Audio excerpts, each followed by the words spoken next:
Welcome back, everybody. Hopefully, the audio's coming through okay. We are joining you today, not live from the outdoors, at least for me. Leopard, where are you stationed today? I am stationed at my desk, but Ooh, with copyrighted exotic. content being displayed in the background, there might not be a camera here. Oh yeah, this podcast is getting some traction. I'll tell you what. So we got to be Yeah. careful with the type of media we're presenting through the airwaves here, so we don't get knocked down. Now, this is episode 3. We have come back from a brief hiatus after a brief. What's the opposite of a hiatus? The on hiatus. I have no idea. We had a Anyways, schedule and we stopped. we had a schedule for 2 episodes, and then we stopped because holidays. I was moving. The last time you guys saw us, I was in a hotel. Now I'm at my folks' place here in Texas, hanging out in the Oak Savannah. It's the sunset. I've got a light here. Hopefully, the light stays well. Last time you guys saw us was before Christmas, before New Year's, and we talked about practice and what practice looks like, the value of it, the different ways to do it. We talked a lot about scrims. And today, as a bridge from that, we're going to talk about coaching and the responsibilities, the role of that person on a team. Um, and just kind of, we've got some brief headers here, and I'll let Leopard jump in and maybe give us a rundown of some of the things he wants to Well, talk about. first I want to say something, which is Yeah. when I first started, quote unquote, in the scene in 2019, Whoo, way back. coaches were rare. Yeah. That was not It standard. was not a default assumption that a team would have a coach. It was not even a default assumption that there would be anybody beyond the 5 players and maybe a sub So, on the team. what's interesting, I have a question about that a little bit about the timeline. I started with Revolution as the starting support in March of 2020. There were 5 Yes. players, 1 coach, and maybe you had a sub at the time. And that Yeah. was that was the entire organization, right? All 7 of Yeah. us.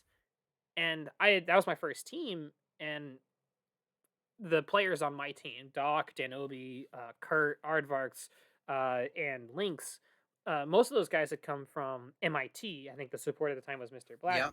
but they had a coach then as well. A guy who I think worked on like a cruise liner or something like that. But anyways, I had always assumed in my mid 2020 arrival that coaches were standard on the scene, but they were not previous to that. I wouldn't say that they were rare, but it wasn't standard. Okay. Whereas, like, you go into a team now, it is almost assumed that there's going to be coaching, particularly in IBS. Where did Like, that come from? I have no idea. Honestly, I have no idea. Think it started as a thing that people were using to try to like advertise their organization, or other things. But like at this point, in my opinion, it is pretty standard that you're going to have a coaching figure, regardless of Yep. what they are. It's a part of like the blur whenever you see LFT or LFP, right? Looking for teams, looking for players, you always see conversation about from the orgs, we have coaching, we have this, that, and the other. I know for Revolution, our standard approach is we have a coach, right? Scrims, Right. Vaudreuils, these things like our team structure is we have a coach and we have a team manager. And I know episode 1 we talked about the absolute bare minimum necessity of having a team manager. Do you think that teams need coaches? And No, and this is an I we're talking IBS and gold at least. no. I do not think personally that you need a coach.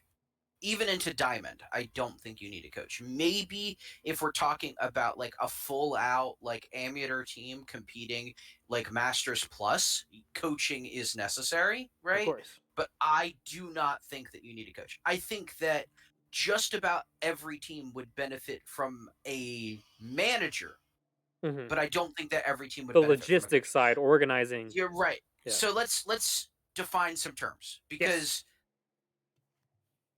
What is a many coach? What is different a manager? organizations expect different things. I have been part of some places and like seen organizations where it is the expectation of picking up a coach is that the coach is in charge of the team. Everything about that team is now on that coach's head. I have seen other teams where it's the far end of the spectrum, and basically the coach only shows up on game day to do drafts, and that is it, right? Like I have seen very, very, and everything in between, Yep. right? Yep. So, for sake of at least this episode, when we are referring to coaching, what are we referring to? I am not referring to someone whose primary responsibility is organizing practices in terms of getting people there on time, getting a scrim partner, managing the relationship with the tournament, finding players, things like that. That is not the primary responsibility of a coach to me. That is the That to responsibility me, of a manager. I agree. To me, coaching is gameplay. You are in charge, Individual or and team. Or is that too early to talk about that? that's too different. That's different, but like gameplay, one Gameplay. way or another, right? In this context of team coach, like there can be a blend and there can be differences. Mhm. Like I have my own opinions that, especially in IBS and Gold, your coaching is more effective when you just are looking at the pure individual. But But for that's now, that's the me. definition is it's someone who's focused on gameplay and supporting the Folks focused team, on developing gameplay and gameplay. supporting and developing gameplay. Yeah. I think that's the word we will use. Coaching is the person in charge of developing gameplay. The manager is in charge of organization, structure, logistics, schedule, communicating with the the um the tournament, Yep. whoever it may be.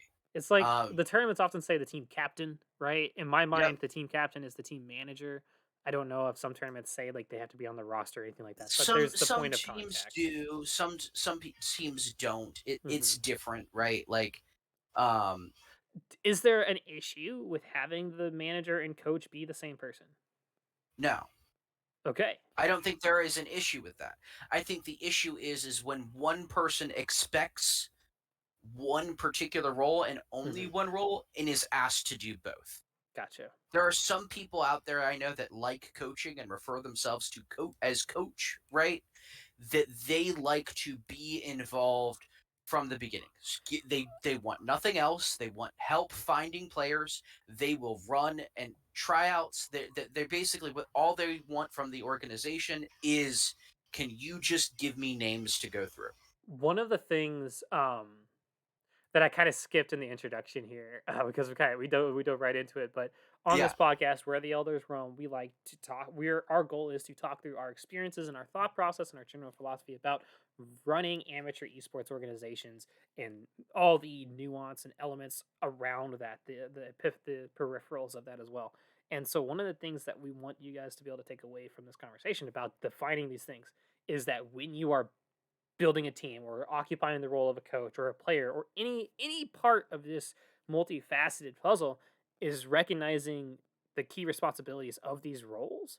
Not that they have to be in different people like you said, but that it's important to have that, make sure that dialogue is happening so that everyone is on the same page. And we go back to some of the initial conversations in episode 1 about the ethos of the team, right? The structure and the guiding philosophy of it.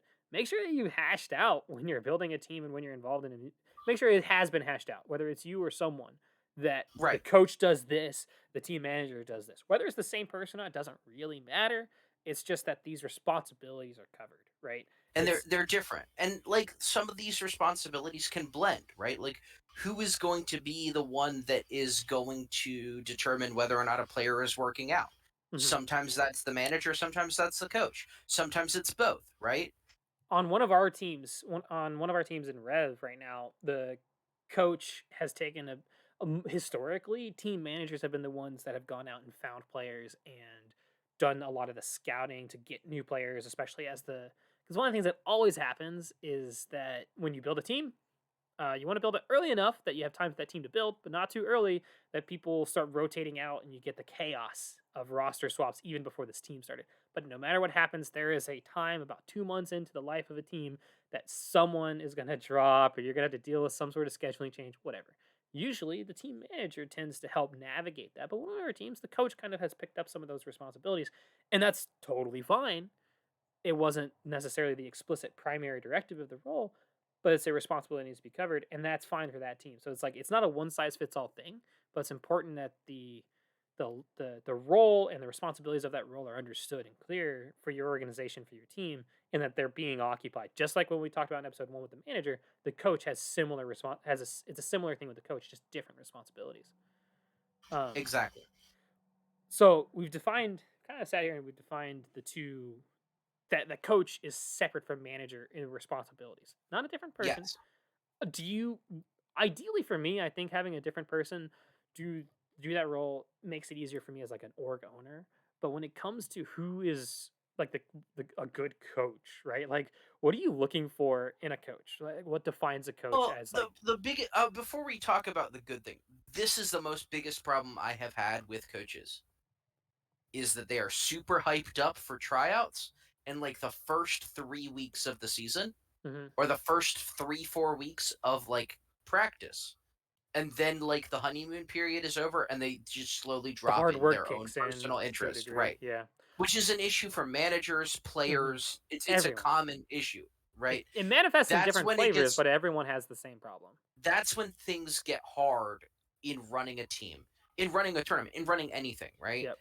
Like I have delegated and had people manage um, teams for me in the past. After about a month, they get bored and they want something new and exciting, and that's usually when I have had to like step in myself and keep paying attention. And that's one of the lessons that I had to learn is that even if I've like made the conscious choice to let someone else run a team, I need to still pay attention because things may be falling through the cracks. There's warning signs and things that I can pay attention to know that that motivation is waning and Yeah. things that I can do to try to prevent a dramatic drop rather than like let it happen and then have to build back up.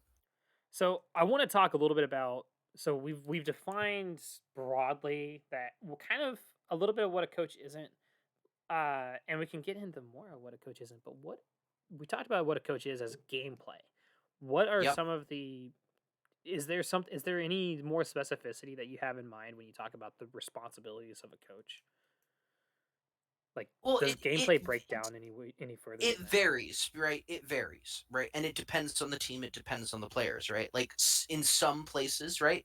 You're it's a hard thing to define, right? Like I Mhm. have seen some coaches that they're all they were asked to do, all that they want, right? And all the team wants of them is to have like a neutral party with their knowledge run draft on game day. Like that's the extent of the involvement that they want. Then I have other people in other teams where the coach is there, they are leading practice, right? They are there talking, improving, coming up with almost like lesson plans Yeah. and exercises to that. And then there's the in between of like the coach is going to like VOD review and help the team be there. I guess ultimately for me, I think that the core job of the coach is ensuring that all five players are on the same page, whatever page that is. About how to execute on the game, right? To play the game Right. together. Play the game because especially the higher elo you go, Mhm. the game differs more and more from solo queue. Have There you the had sorry, go ahead. Finish your thought.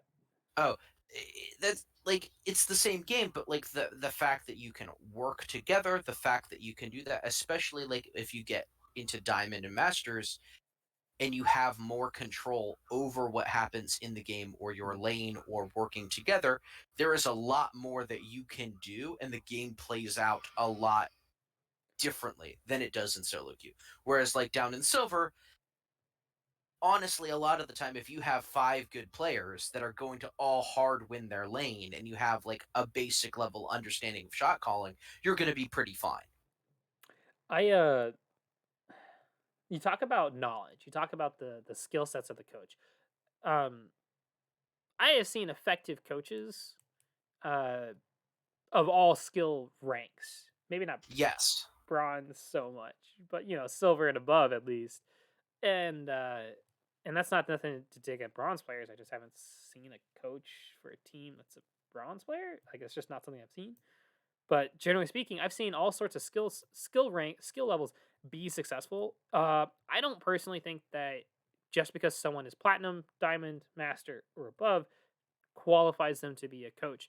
That enhances a resume, but there's a lot more going on, at least on the soft It, de- skill side, it that's super depends. critical to The to soft skill successful. side, absolutely, right? Like, it, and rank does not make a good coach, right? Mhm. But I it goes back to it depends on what you're asking for, Depends on what right? you're asking. So what are some of the things that So like I do my this is my personal feeling, right?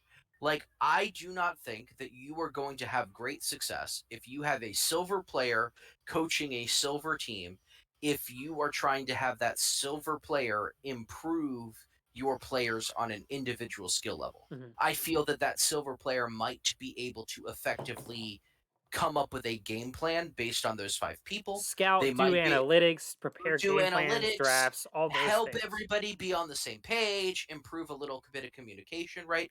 But they're you're having that person completely based on the soft skills, and they're not going to necessarily have a super deep Mhm. understanding of in-game stuff, Yep. right?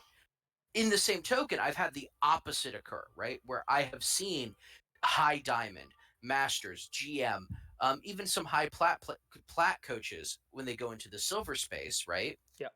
Have really struggle hard because they understand the game and they know what works and they are unwilling to accept or look at what their team is doing. And I've seen that even up into plat Yeah. where the coach based on their elo, their high rank are ignoring the players that they actually have and they are trying to like shoehorn their team into a particular box. Okay, so And that doesn't work I either. want to say something, and this might not be good advice or good input for this conversation, but in my very anecdotal experience, I feel like platinum is one of the more dangerous ranks to pull a coach from. Uh, High gold feels pretty good for my experience, and then like above platinum has been fantastic. And that's not to say to rag on platinum. I guess more my most problematic coaches that I've had, and I can't think of any off the top of my head. It's just a vague memory of like impressions. Have been those who are in the platinum space. It's especially low platinum, and this is correlation, and this is about. And what I'm going Yeah. to lead into this is: do not take someone's rank, whether they're silver, platinum, or above, or whatever. Don't take that as the sole factor or a main driving factor. Get to know them as a person and have them run a trial run. Have them get their hands on with a team early on with low consequences, with low expectations that this is not the permanent role, and be in there, get to know this person, and have them maybe even try to set up situations where they have to teach you something or work through you on something because I have had experiences where we've pulled someone in who is explicitly a really talented League of Legends player, but has been has not been an effective manager or director of people or teacher or tutor in any capacity, and has also done a lot of damage to like the dynamics of a team because they are I not effective or nefarious in some ways. I have had that same experience.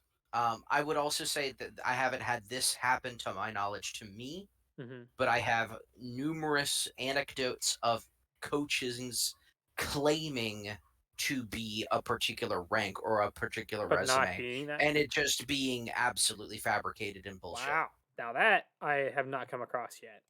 Yeah, it I don't. At happened least I don't think so. to I can tell you who later. I don't want to Yeah, no, offline, names. offline.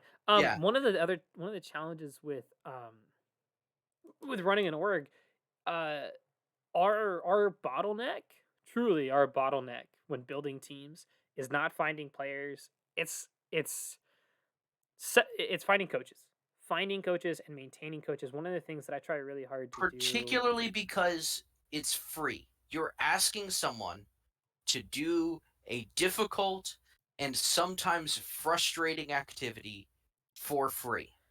You cannot set the expectation that things. I never set the expectation that anything is ever paid. There have been times where we've paid coaches, and I am in conversations with for a project later on in 2023 with a person who would be a paid coach, but that is not standard and that is not the expectation. And even then, that doesn't I guarantee you professionalism at all in this amateur it does space. it does it does not. There's no Um standards of operation here. and You've got to really it's get the to know people. same with like um what's the word?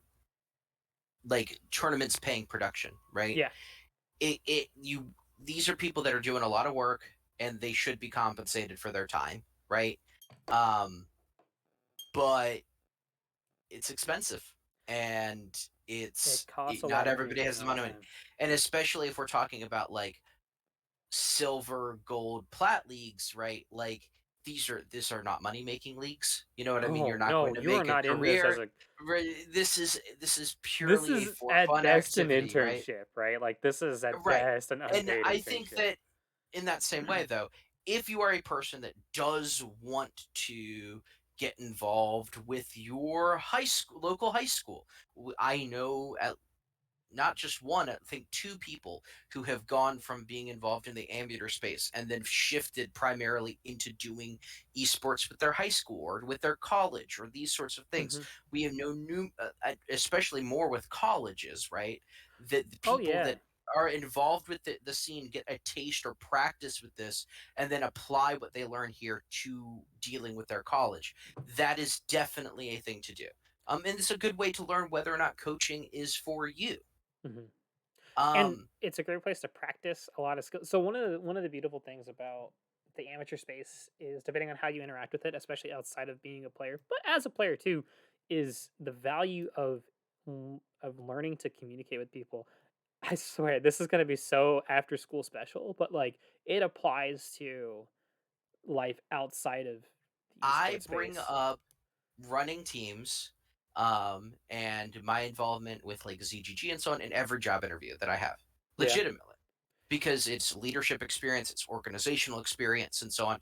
Back in the day, I used to do like guild leading and raid leading in Mhm. MMORPGs. Like that same stuff Dude, in happened. Like 10 years, not even in 5, I mean, it's now really, but in like 10 years, that I think will be a 10 to 15 years, that'll be just like a commonly accepted thing when people like our age and with our yeah, life experiences are a little bit older than us start to get in hiring position start are it starting to be more prevalent in hiring positions. It'll make sense, right? Like, it even does. I mean, I as a college kid, right? Like back in World of Warcraft, if you have the ability to organize and schedule and get people to show up for a game, you can do it in real life. I did it mhm. like in food service, like those skills are pretty transferable.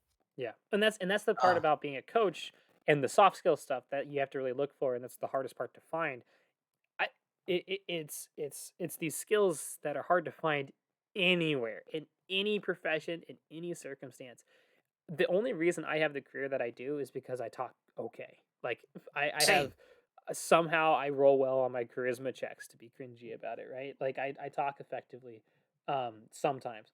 And that's the hardest part about being a coach is not necessarily having the game knowledge. You can and I tell this people and you've been in several of our tryouts at this point and you've heard me say this. I always talk about and I think coaches should embody this both as the coach themselves looking to the players and as organizations or teams trying to organize and find a coach. It's all about the attitude. You can teach aptitude. It's attitude over aptitude. The skill sets, the aptitude to do a thing can be developed and can be learned if the attitude is in place. I can't I can try, but I cannot teach you attitude. I cannot help put you in a headspace that is introspective, retrospective, inflective, and able to learn and grow on your own and take criticism and give criticism and communicate. Those are not things that are easily taught. At least I'm not as an Oregoner, or and for most of the amateur scene, you're not going to have the time to develop those skills, nor are you being paid enough. Nor are most people who are supposed to teach that, like teachers, paid enough. But that's another topic. Um, but like, look for that attitude, and you have to find a strategy. And maybe there is no strategy, but that's the most one of the most important parts about finding a coach. Is great if they have aptitude, but it will a really talented coach that is able to like that has game knowledge both at the macro and micro level by positions or whatever is going to I think and correct me if you think otherwise, but I think they're going to fall on their face and be more damaging for your team if they don't have the attitude and the soft skills to convey that knowledge. I Straight up. absolutely agree. So this brings me to the next thing that I wanted to talk about, right? Which is what are the common ways that a coach can damage and or Mm, actively hinder a team? Because I genuinely feel that as much as there are great coaches out there, right? There absolutely are. Most teams will benefit more, right, from just having a manager and and a plain neutral solo queue. and playing solo queue. That, but like Sorry. if you need somebody involved more than just like getting everybody together, it's someone there as a neutral party to like just provide a bit of direction of like, say you have three people being very, very vocal, just trying to designate, okay, this person has final say. This person says no, we listen to this person here, right? Just somebody not even like leading anything, just there to resolve dispute is going to be more effective than a lot of coaches. That's my personal opinion. So to your question about what are some things that coaches can do or patterns of behavior that coaches might have that will actively damage teams. I have had some very poignant experiences with very specific coaches that I was literally taking some notes down here about what broadly my first thought is ego checks, right? A lot of times a coach likes to take on the role because there is, whether consciously or not, there's an element of ego into coaching a team. And Uh-huh. remember, we're talking about gameplay, right? A coach is gameplay oriented. So we're talking about teaching players. You don't tell a coach a negative thing about a coach. And if it's a pattern, it's a bad thing. Is basically when they're telling the players click better, right? Click. You should have done this. You should have hit this minion here. You should have last hit this minion here. You should have, waited until this minion died before pushing or letting. You should have counted how many minions here. Or you should have clicked. You should have used this spell instead of this spell or whatever. Like there's a certain way in delivering this type of information that's basically just telling them click better, and that is ostensibly an ego check. If they have no the way the way you can differentiate the click better coach, the ego check coach, versus a good coach or someone that's not destructive and deconstructive to a team is, hey, you needed if you had done this, if you had done this instead of this, this is what would have probably happened. And here is a way that we can start to drill, practice, or institutionalize or systematize that way of thinking, right? A good coach will identify the issue in a way that is not ego checking or putting down the player at hand, but saying, "Hey, I get where you're going with this, but this is what I see happening here, and I think this could be improved if we did this. And here's how I think we should try to condition that way of thinking, or engage in the player in a conversation. Like, do you agree? Do you see this? What's going through your head? Right? It's that extra step that builds a mutualistic relationship with the player instead of an ego check that is super critical. And the ego check stuff completely dismantles a team and creates no dialogue and its dictation, and no one's going to improve, and the team's going to have no value from this coach beyond, hey, practice and VOD reviews suck. I don't want to be here anymore. That's one of the So first things that comes to mind. along the same lines, one of the things that I find really, really common with those coaches who have this attitude of, I tell it like it is. I'm not here to hold anybody's hand. I'm here to just Your that job are is to very hold their hand. That's the you're coach's job. very, It's very blunt literally ended. what you're You're here for. correct. Is that you create this environment where your players start worrying about not being yelled at Instead of playing rather than well. playing the game and making good decisions. If Uh, your players are more afraid of displeasing you, right, and mhm. getting targeted or talked about in the review, they're going to start playing not to lose or playing not to get yelled at, and they are not going to be as effective in And game. and This is anyone by far the most common issue that I see. and also we're talking about silver, bronze, silver, gold, and maybe This of platinum. is every You're this is what you're every talking about level. applies to Okay, every level, but when I hear people talking about hand holding and I'm not here to be nice to you or whatever, no, your job is to handhold these players. If you think it's obvious, it is not. This is silver, gold, and platinum. Nothing is obvious, no one is good. It is your job to handhold. right. And it like that's what you're here to do.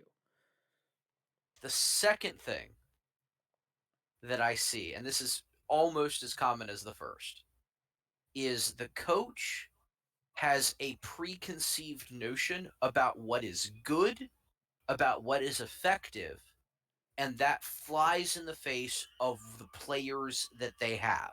Yep. So, and I'm just going to use an example. Say it is a very, very strong carry top meta, as often comes up in pro play during August. Like, it's really common Yeah. that right before Worlds, carry top is a I mean, huge thing. Gangplank, Aatrox are classic examples of It champions was that have had and they ubiquitous typically presence in come Worlds. they come around a lot of the time during that mode. Mhm. That they've seen this in pro play, right? Well, your team, for example, has a really strong Orn and Scion player. Like this guy's very good playing weak side Work with tanks. what you got. Work with what you got, right? Like you can very much do a lot of damage to your team and set them up for failure by forcing something. First of all, I find that especially in silver and gold, plat is a bit different in this regard. Playing top sides, playing strong side top is a lot harder to execute. Mhm. Oh yeah. Um, Well, yeah. but That's a that's whole other conversation. I'm not a a whole coach, other but conversation. But like, if you are going against what your player's strengths are, um, it's not going to work. Like, if you have me on a team, it doesn't fucking matter how good assassins are. you're not going to be playing Assassin's mid. I'm not Like going to be it's playing not effective. assassins well. Yeah. Even if they're great, like it is a diminished effectiveness by that changing, right? Like, and different teams are different, and there are some players out there, we have all seen them, they're in every single rank, that are unique, that are interesting, that have their own viewpoint and own take on the game. And if a coach and a team is willing to work with that, and that person is willing to work with them, just as important there. Um, Yes. they can be very, very effective with their unique and non-standard takes on the game. I But yeah. Yeah, keep going. the third thing, in my opinion, is inconsistent involvement.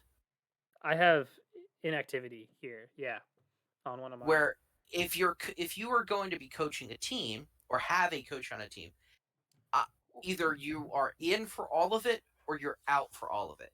If Sorry, you're adjusting my inconsistent mic with here. your showing up, if you have long periods of inactivity, it's just better, in my opinion, for the team to go down the road of fending for themselves, Yeah. figuring out things on their own, rather than you showing up in a couple weeks Because you and have no trying to relationship with reassert the there's no players. relationship. It leads back into that one beforehand, right? Like a common thing with the teams and coaches that like or coaches that are trying to force a particular agenda on their players, they don't have a lot of active involvement with their team.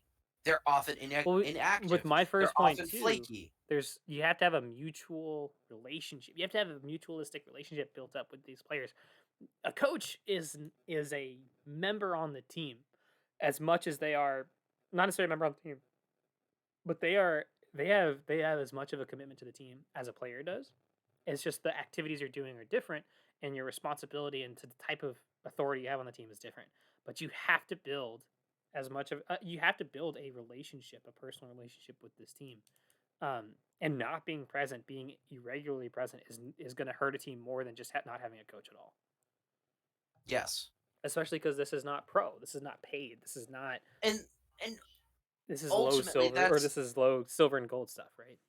this is the biggest reason that I feel that most teams are going to be better off without a coach is that inactivity and that lack of a relationship. If there Hmm. is not that relationship present, I think that the team more often than not is better off without it.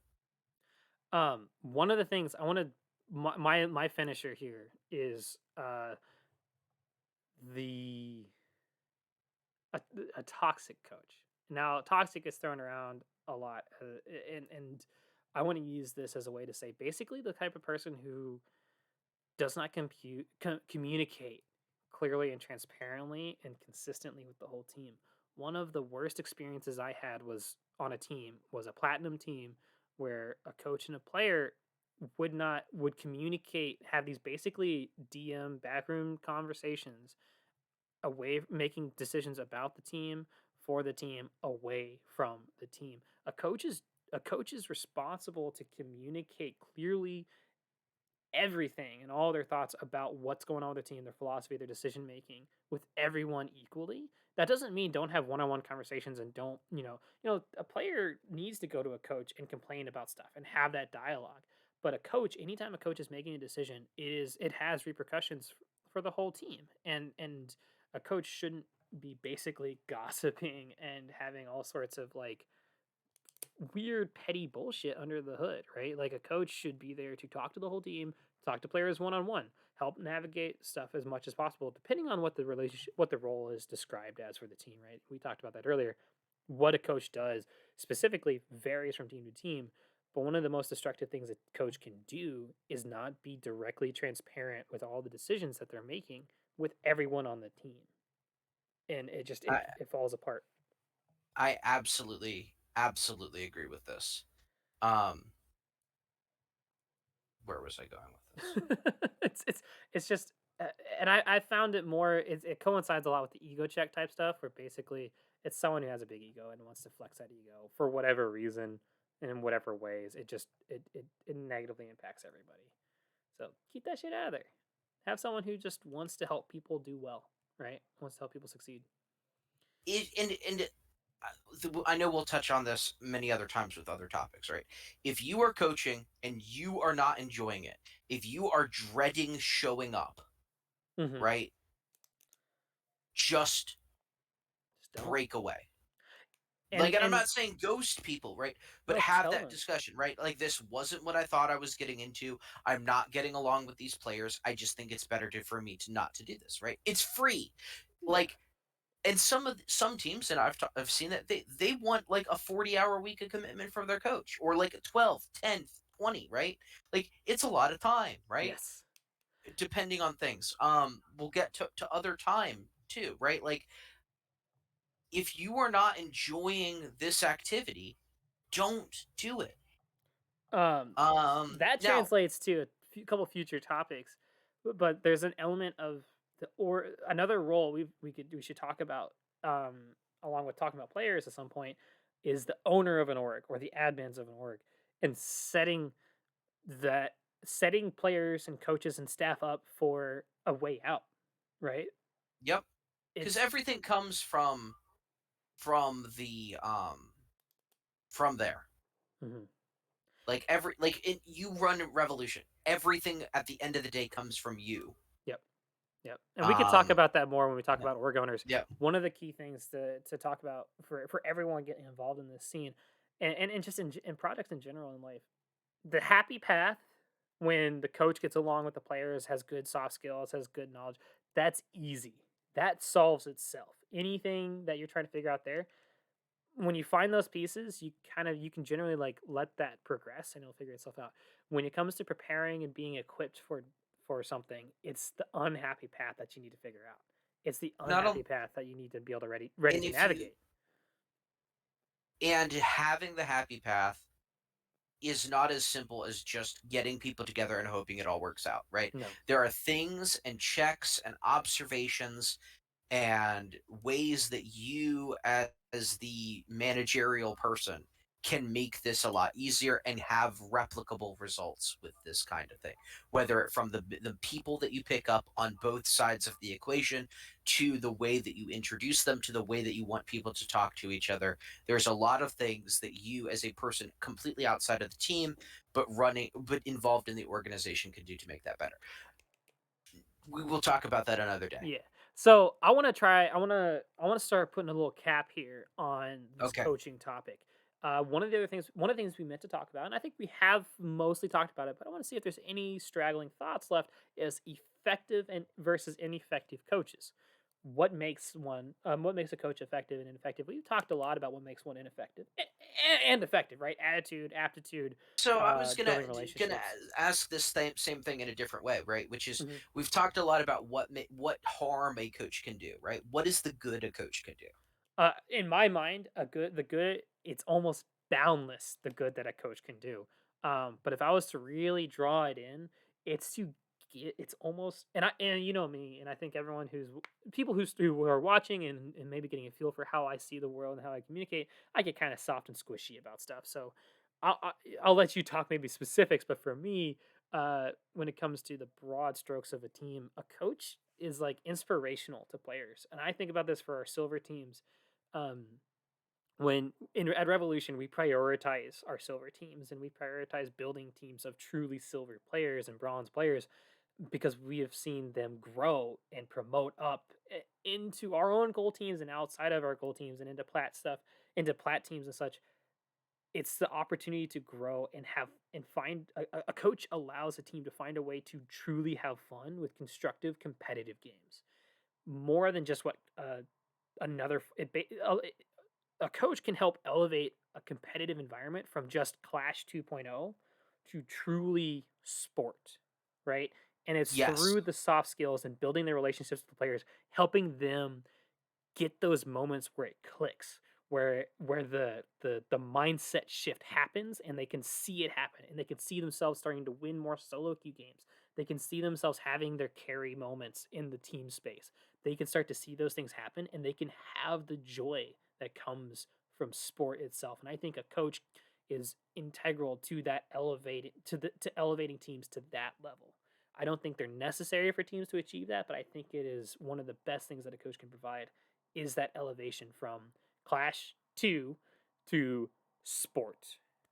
I have never been on a team where like I could anticipate and understand my teammates' desires, moves, what they wanted out of the game, and how I just needed to do my role and nothing more Mhm. without a coach, right? Yep. Because to me, one of the things that a coach can really do is help help players understand what their role is in the puzzle, right? That like Yeah. a good coach is going to be able to make those players more than the sum of their individual pieces, right? Where that if you remove any part of those players, the team is weaker. Yes. Even in some cases where that new addition is arguably a stronger individual piece, if you have a well coached team, just changing out a piece ruins it, so to speak, right? Yeah. And I've never experienced teams like that without a coach. I I think you've hit it right on the head. One of the critical parts, if we're going to talk specifics and practical stuff, is that a coach, when we're talking about gameplay, the coach when you're on a team, you will always see, and every single team is going to see this. You are going to bitch about someone on your team, about everyone on your team at some point or another. You're going to bitch about them not having their head on straight, not knowing what the fuck they're going to do, about the patterns and habits that they develop. And the beauty of a coach, especially one that you trust and one that you know to have the attitude and aptitude to accomplish the role, um, the responsibilities of that role, is that you can practice letting go of that relationship you have with those other players. You can build up a relationship as a teammate and not as someone who is burdened by them, right? Like you could see that your top laner is TPing 5 seconds too late every single dragon fight, right? And you can communicate that to the coach and you trust that it's going to get resolved and you foot what you do, and the coach might say, hey, you're an idiot, whatever, right? It's not your response. The point is that it's not Right. your responsibility to deal with, and you have the opportunity because of the presence of a coach and an effective coach to just focus on your gameplay and be supported in that focus and rewarded for that focus when the coach is able to help elevate your gameplay. Because and then when you notice that, you start being able to focus more proactively on the good side of being a teammate, on the good side of observing the rest of your team, and then you all win together. And that is what a coach can be a focus for. Like you said, that's so valuable of having an effective coach. Yes. Um, What so so sorry, go I ahead. do have one thing and I don't know Yeah. exactly where to slot it in.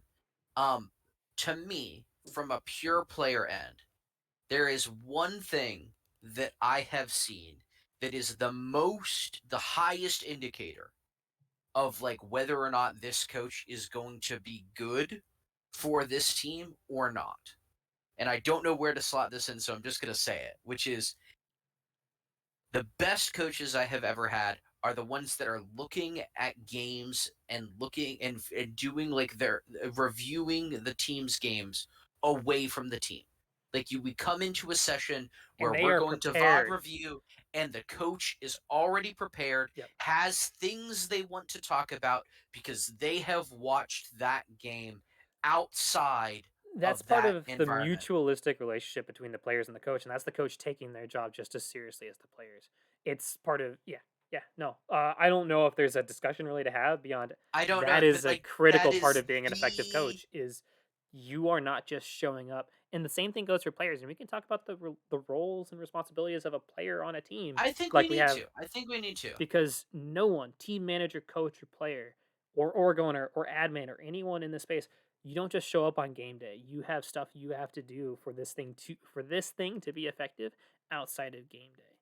And for a coach, it's giving a shit, right? You give a shit, you Yeah. go do the stuff, and you come prepared on practice on VOD review day. It doesn't have to be essays. It doesn't have to be super complex. You don't have to No. have a script, but you need enough to get started and to give s- these l- players what they legitimate deserve to grow. legitimate example of this, right? Is the VOD reviews that I have had with coaches who watch the game on their own time ahead of practice. The reviews are much shorter Yep. because we're not going through every intricacy of the game, right? That's one of the They've things that watched the game, they know the big highlight points, they've identified the most important stuff to talk about and what is just noise or not important for the learning for that day. I have been like an e-sub coach ostensibly for large parts of seasons with several teams, and the way one of the most important things I learned was from MXL Brennan, who's many of you in the scene might know him. Incredible talent and great person and great from playing the game to coaching the game to managing teams to production value and doing production also multi-talented, multi-hyphenate kind of guy. But one of the things that he taught me is super simple thing that he just I think it was an off comment that he said once, but it's like he usually just tries to keep it to 2 to 3 things from any game for VOD review, and he doesn't really go into late game much at all unless it's significant or isolated. Yep. And it's things like that where it's like you don't review, and this goes back to the ego check thing. One of the ways you can tell an ego check coach a lot of times is if they just pull up the VOD and they just start criticizing odd things here that they see. They're reactive. They're not proactive, but they're So reactive to this what they're seeing. this is an individual coaching thing that I've experienced, right? Um, so I am part of Coach Curtis's mid lane coaching program, right? And Hmm. like when I get a review, the things I'm not going to say that we don't get into detail or specifics, right? But like it's much more broad things that I'm being told about, right? And then the same matchup, if he's going over that same matchup with like a Masters player, they might spend 30 minutes looking at literally the first 9 waves of the game Yep. because there's that much detail and that much understanding that But a and player of that level might be able to get out of it, he's right? paying That attention to his I audience. exactly. You're going to adjust the specifics and detail based on who and what you are doing, right? Like the better your players are, the more fine detail and the smaller you can break it down. Mhm. That something I've said a lot and I've really felt this to be true, which is like the better you get at this game or not just this game but any activity, the smaller units you view the game in. Yeah, yeah. And I think I want to, dude. 100% agree with that whole thought. One of the I think that's a good way to start aiming towards wrapping it up and moving into our question segment. Yep. Is just to be an effective coach. There's an element of knowing the expectations for this team and being active with this team towards the needs of the team that you have and their gameplay growth requirements. And it's not an ego check. The way to be an effective coach is to give a shit about them as people and Yep. prioritize the soft skills, practice communication, and recognize when something you're communicating is not getting across, and work with them and the players and yourself to find a way to communicate ideas effectively. That's one And of the big things.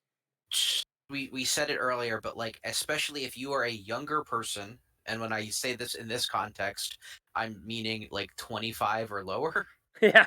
That Or oh, I don't even come close to being in that group anymore. right, yeah, I know.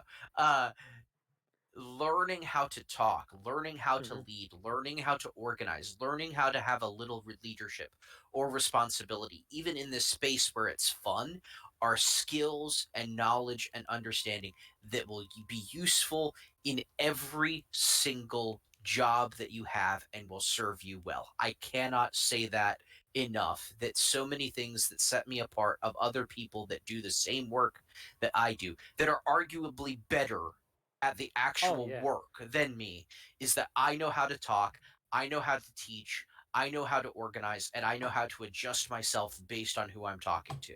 And I would not have learned that without doing these sorts of activities in games. I'm the exact same way. I'm the exact same way for career and life stuff. I have a degree in biology and I work in software. The only reason that I had no qualifications when I 4.5 5 years ago when I got into this career, I had no qualifications at all for what I was doing, but I had soft skills and the ability to communicate technically effectively. And even I then, it's am grown, and I'm a lot better at it than it's all about practice and vulnerability. You need to be I effective am in a these kinds of roles to be machinist, vulnerable. and earlier this year they fired the previous machinist supervisor, and they ended up giving the job to me because You done literally talk all the good. I done talk good. Like I knew how to interact, I knew my role, I Right. played that role, and that's why they gave me the job. And to be I'm not a great machinist, right? Like I'm an yeah, inexperienced machinist, but like the soft skills were why they gave me the job. attitude over aptitude. Yep. Let's go in. We had one question we wanted to cover for today, from our Yes. question box, and I encourage everyone who's in the Revolution Esports Discord server.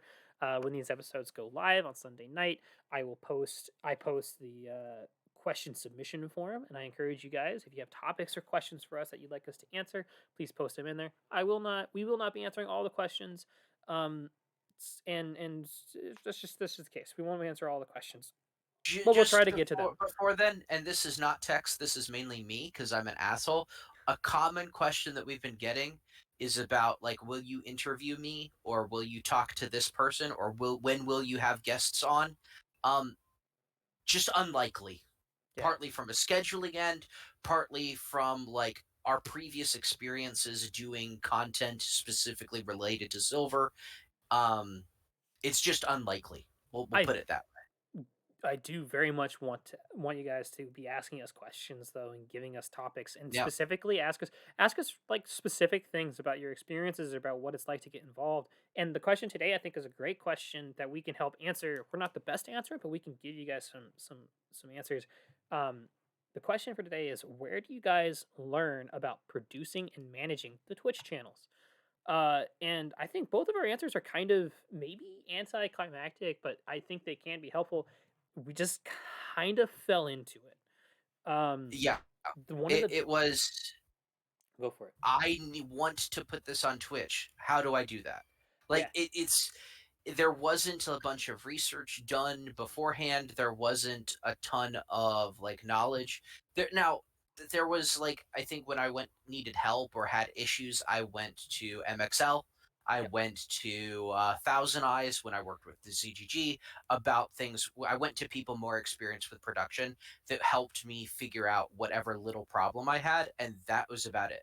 I Like want to I did branch not off go that. super deep with that. The way I learned, and I this if we're looking for like specific advice and like paths into this stuff, um, the way I learned was I was an admin for ZGG, and we were desperate. There was a point in time where we needed like a e sub production guy, someone to just run production, not cast or anything.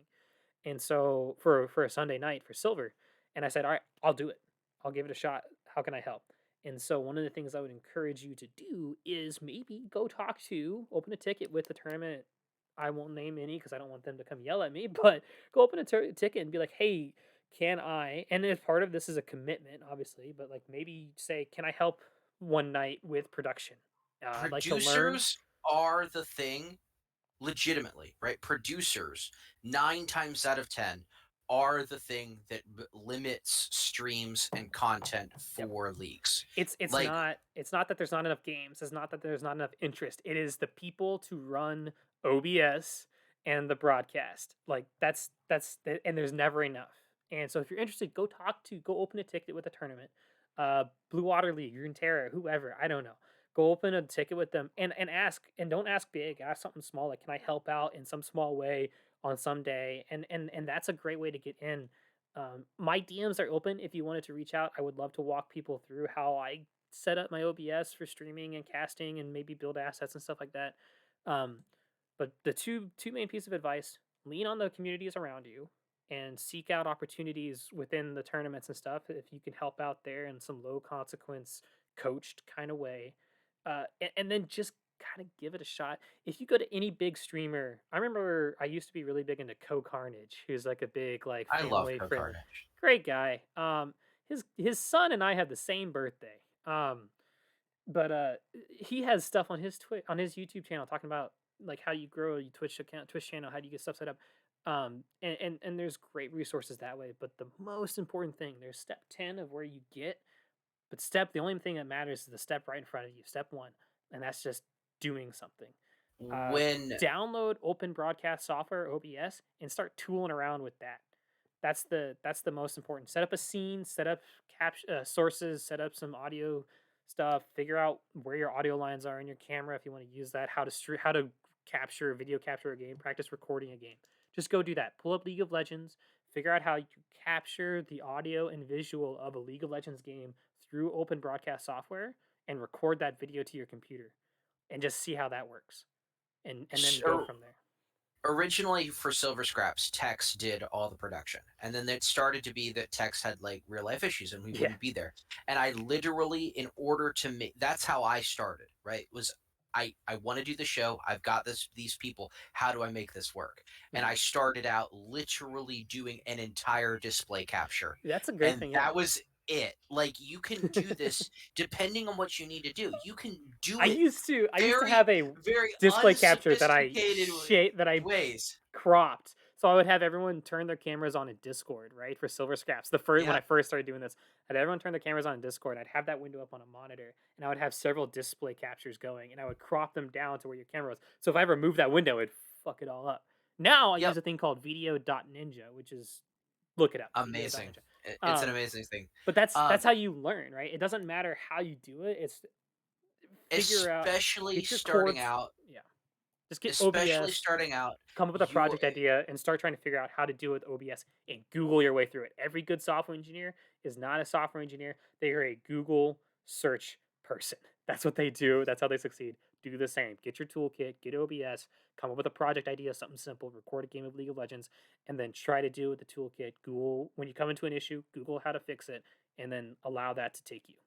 your personality and the actual content of your content is going to be more important, especially starting out. Your personality, the subject, the way you interact, the way you do things is going to be more important, especially early on, I will than say any aesthetics. I will say that once you start getting stuff on paper, and I'm not great about this, I'm still learning.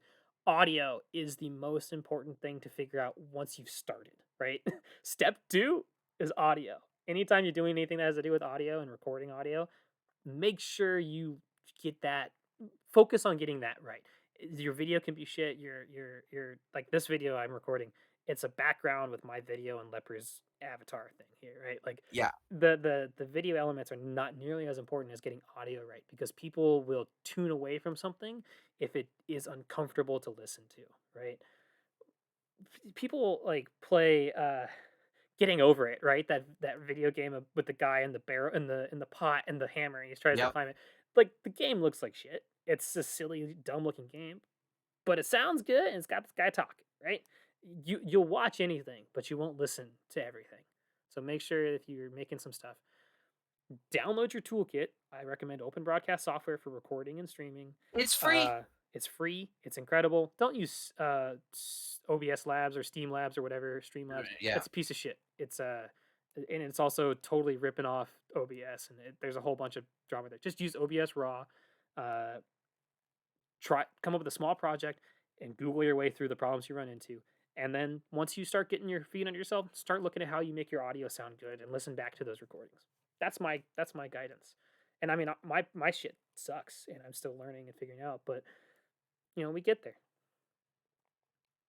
My general advice in that area is like do it, because one of the things, especially if you are like wanting to start streaming or you're wanting to start doing YouTube or whatever it may be, what you start doing is not going to be what you are doing It forever, doesn't right? matter if Like anyone watches either. Just do it for it you. Find a way that's fun for you you will that you figure enjoy. figure out what you're doing, right? Like whether that's Like I learned this lesson from like running Dungeons and Dragons, right? Like Mhm. every game I ever run, and I have run multiple games that have gone on for like years, right? With the same players and like the story going on that long. What you initially start with, the initial ideas, thoughts, and premises, even if all of you come up with that together, a year later that's going to be different. The year after that, Mhm. it's going to be different. It's just going to evolve It's as just part of people the deal. participate. So like just get started and just figure it out. Don't worry about it being perfect.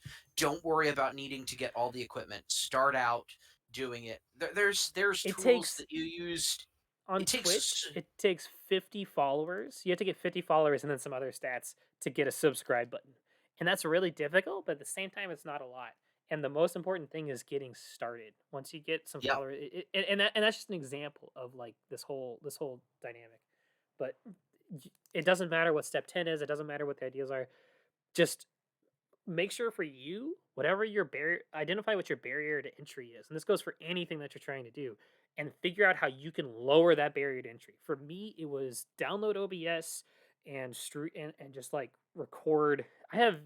You could probably find it, but I recorded games back in like college in 2014 and stuff like that. Me and my friends playing using like OBS and stuff like that or whatever. And it's just, you just got to get that barrier to entry really low. Set an initial goal of just like do something, and then let that propagate outwards. But Leopard, I want us to wrap up here real quick. We Yep. are just over the hour mark. Um, do you have any parting thoughts for anybody before we wrap up? Um not really today. I will wrap us up by Actually I do. okay. On the topic that we were talking about. If you're starting anything, whether it be a show with Tex, whether it be I love doing running a shows. So tournament, whether it be whatever it may be, don't worry about step two. Like yeah, the more you worry about step two, three, and four, right, the less you're worried about step one. And have an idea. oftentimes, step Go ahead. one will change what step two is. Oh, that's right on the money. That's right on the money. Come up with a rough idea of step 1 through 10, and then forget 2 through 10. Step two Yep. doesn't exist until step one until one is done. Step Three one is doesn't done. exist until two is done, etc. Let's talk a little bit about what the next. Thank you so much. That is such a quintessential message for anything in life. Is that right there? But let's talk about next topics that are going to be coming up. I think next week what I would like to talk about is the role of an org owner running an org and when to step away. I would like to talk about that. I think Yes. there's a lot to talk about there. That's fun. And I can talk about that from like the tournament Yeah, side we're on too. two opposite sides of this coin right now. And yeah, so that's all I have, folks. This has been where the elders have roamed. I've been Tex. This has been Leper. I was trying to feed you in with that one. Oh, okay. That's okay. I've been Tex. This has been Leopard. Thank you guys for joining us. Join us next Sunday for Where the Elders Roamed, episode 4. Thank you so much. Have a wonderful evening, everybody.